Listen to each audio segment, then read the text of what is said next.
Salut les Jujiteros, je vais vous parler aujourd'hui du pilier de la santé numéro 4 pour moi, qui est l'activité physique. Prepara, combate!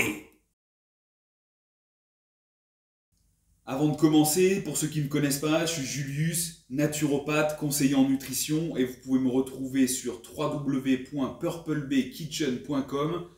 J'ai cette chaîne YouTube, vous pouvez vous abonner, liker, partager, ça fera avancer mon affaire et puis l'affaire de ceux qui regarderont ces vidéos, bien évidemment. Pilier de la santé numéro 4, j'avais déjà fait des vidéos sur les piliers de la santé, je ne vais pas revenir dessus. Je vais vous mettre un lien là, vous avez juste à cliquer. Activité physique. L'activité physique qu'on peut décomposer en deux éléments. L'activité physique non sportive, donc c'est le déplacement du quotidien, je me lève du canapé, je vais faire la cuisine, je vais promener le chien, je fais du jardinage, je monte les escaliers, je vais à la photocopieuse. Voilà, activité physique non sportive. Et à côté de ça, l'activité physique sportive.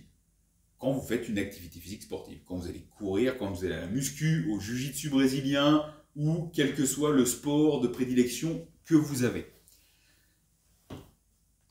Alors, ça, pour moi, c'est une base. C'est une base. Bouger, je pense que c'est l'essence de l'être humain. Sans avoir bougé, dites-vous que l'Homo sapiens n'aurait pas colonisé la planète, déjà. S'il était resté assis sur sa pierre, ou dans la petite hutte qui s'est fabriquée juste à rester assis et à regarder ce qui se passe autour, voilà, je pense qu'il y aurait une autre espèce qui aurait pris le dessus et on n'en serait pas là où on en est aujourd'hui. Le mouvement, c'est la vie. Regardez quelqu'un, par exemple, qui est blessé, à qui on met un plâtre, ou quelqu'un qui est malade, qu'on met dans un lit à l'hôpital et qui ne bouge pas, qu'est-ce qui se passe? Il s'atrophie. Il y a l'atrophie musculaire. Tout simplement parce qu'il ne bouge plus. Il ne stimule plus ses muscles. Et là, quand je vous parle de stimulation musculaire, je ne vous parle pas de faire de la musculation. Je vous parle tout simplement du fait de ne pas bouger. Ça montre bien que le simple fait de bouger permet de maintenir la masse musculaire, au moins de le maintenir, si ce n'est le développer. Dans la vie actuelle, si on regarde autour de nous, je pense qu'il y a peut-être bien plus des 3/4 des personnes qui sont sédentaires liées à leur activité professionnelle. Quand je veux dire sédentaire, c'est quand on passe au moins les 3/4 du temps assis derrière un bureau ou debout, statique ou à piétiner. En parallèle, on se dit bien que si déjà la nuit, on est sur le dos pour ceux qui arrivent à dormir. Ensuite, peut-être dans la voiture ou dans les transports en commun, c'est pas vous qui poussez le bus, hein, je crois pas. Si vous y allez en vélo, c'est super. Mais sinon, assis dans le bus pour aller au boulot, on prend l'ascenseur ou aller l'escalator quand on sort du métro, le métro qui avance tout seul. Assis au bureau, on se lève pour aller à la pause repas. À la pause repas, on est encore assis. Enfin bref, je vous fais ça jusqu'au soir. On est assis, on se lève un petit peu, on marchote un peu, puis voilà. Et on se dit, je vais aller courir 30 minutes pour compenser 8 heures d'inactivité physique. Ça ne marche pas comme ça. C'est toujours bien de le faire. C'est toujours bien de le faire, hein. C'est mieux que de ne rien faire. Et c'est ça le but de ma vidéo. C'est vous dire, faire 1 mètre, faire 1% de plus, faire une activité de plus par rapport à 0, ce sera toujours mieux. Ce sera toujours mieux. Pas pour se comparer aux autres, mais par rapport à soi-même. L'activité physique est essentielle. Et là, je ne vous parle pas en termes de performance, je vous parle en termes de santé et longévité. La santé et la longévité. La meilleure façon de bouger, la plus simple, la moins chère, c'est de marcher. Il faut prendre le temps. Et c'est vrai que quand je viens de décrire par exemple une journée lambda, on va se dire mais j'ai pas le temps de marcher. Et ça, je peux vous comprendre. Ça, je peux vous comprendre. Après, il faut arrêter de se trouver des excuses. Peut-être que ça va choquer quelqu'un, mais il faut peut-être créer ce temps. Il faut peut-être le gagner, ce temps. Comment? En s'organisant peut-être en amont, peut-être rien alors là, je parle Purple Bell Kitchen, je fais de la bouffe.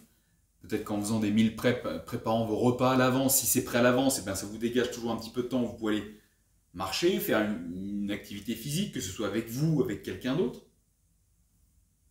Ça peut être mieux organiser son agenda, peut-être moins prendre les transports et peut-être plus prendre du vélo ou autre chose. Peu importe ce qu'on pense des cyclistes en ville ou quoi que ce soit. Mais il faut se créer ce mouvement. Parce que ça ne va pas se faire tout seul. Et en fait, les excuses, ça vaut le pas de calories. Là. Ça, on est d'accord. Et sans parler que l'activité physique doit automatiquement être corrélée à brûler des calories. Parce que oui, l'activité physique, bouger régulièrement, ça brûle aussi des calories et ça aide dans la gestion du poids ou de la perte du poids ou de la prise de poids si on ne bouge pas. Il faut se le créer ce temps. 1% meilleur chaque jour. Comment on fait? Comment on fait? J'ai pas de réponse.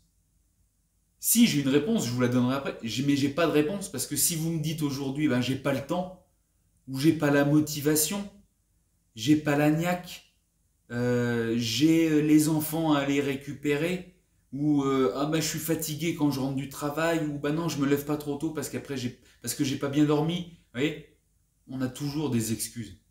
C'est comme prendre soin de son alimentation quand on est en week-end ou quand on est en déplacement. C'est toujours l'anniversaire de mamie, l'invitation pour un barbecue, bref, les excuses. Voilà, tout le monde en a. On en a tous. Le problème, c'est que quand on a toujours des excuses et qu'elles reviennent en permanence, c'est peut-être qu'il y a quelque chose qui ne va pas. Et si vous êtes encore là, c'est peut-être que vous avez envie d'entendre ce que j'ai à vous proposer en termes d'activité physique. J'ai pu lire et j'ai pu expérimenter aussi, parce que c'est ça aussi, le but, c'est pas juste vous faire du blabla sur le truc que je lis. J'ai pu expérimenter que on peut avoir des résultats positifs sur le physique et la santé sur le long terme si on bouge. Et si on bouge surtout régulièrement tout au long de la journée.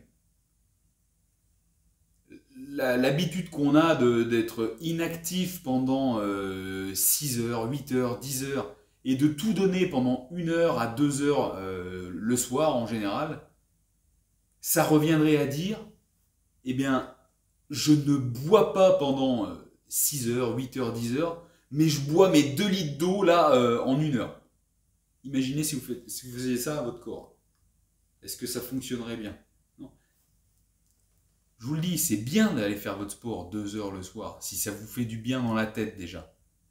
Mais c'est peut-être pas ça qu'il vous faut avoir des résultats sur la longévité, en termes de santé, pour avoir des résultats en termes physiques. Le mieux, je vous dis, c'est de bouger régulièrement tout au long de la journée. Et là, vous me dites, ouais, mais j'ai pas de pause. On a toujours un petit peu de pause. Le midi, avant de manger. Le matin, on se lève un petit peu plus tôt. Ou le soir, on peut réduire aussi les 2 heures, parce que 2 heures de sport, je ne suis pas sûr que ce soit vraiment efficace. Il faudrait revoir ça, remettre ça en question. Mais bouger régulièrement tout au long de la journée. Marcher un petit peu toute la journée. S'activer un petit peu toute la journée. J'ai pu lire, j'ai pu tester des micro-séances de sport. Des micro-séances. 5 à 10 minutes. 5 à 10 minutes de sport. Et ça, en fonction de comment on est, en fonction d'où on est, c'est quand même assez possible. Assez faisable. Type faire X burpees en 2 minutes. C'est juste bouger. Ça va participer à l'activité physique sportive, certes, mais en même temps, on peut considérer ça, comme ça ne prend pas beaucoup de temps, comme de l'activité physique non sportive. Le but, c'est de bouger. Bouger dans tous les sens. Sauter. De droite à gauche, activer ses muscles. Courir, c'est bien. Vous allez renforcer vos pieds et vos mollets, et un peu les cuisses. Mais en fait, il faudrait stimuler tout le corps pour avoir des effets bénéfiques sur la santé et sur le physique. Moi, j'ai fait un système. C'est pas un système. Un ensemble de vidéos, ça s'appelle Move Your Body. Bouge ton corps. Bougez votre corps. C'est une série de 9 vidéos à réaliser comme vous voulez, dans l'ordre que vous voulez, autant de fois que vous voulez dans la journée, qui dure entre 7 et 12 minutes, pas plus. Voilà. Vous pouvez retrouver ça dans le lien descriptif de... Enfin, j'ai mis le lien en description de la vidéo. Allez voir. Il y a 9 vidéos. Le but, c'est pas de suivre, ok, jour 1, je fais ça, jour 2, je fais ça. Oui, c'est organisé comme ça pour qu'on ait un repère. Le but, c'est de les pratiquer, ces vidéos. Ça va faire activer peut-être plus les abdos à un moment donné, peut-être plus les jambes à un moment donné, peut-être plus le cardio à un moment donné, peut-être des fois tout le corps. Mais c'est ce qu'on veut, bouger de manière différente, activer différents systèmes énergétiques pour la santé, pour le physique et pour avoir des résultats et surtout pour faire un croche-patte aux excuses. D'accord ? Si vous avez des questions, laissez-les en commentaire ou envoyez-moi des messages sur Facebook et Instagram, je me ferai un plaisir de vous répondre. Move your body, je vous dis à la prochaine. Paro!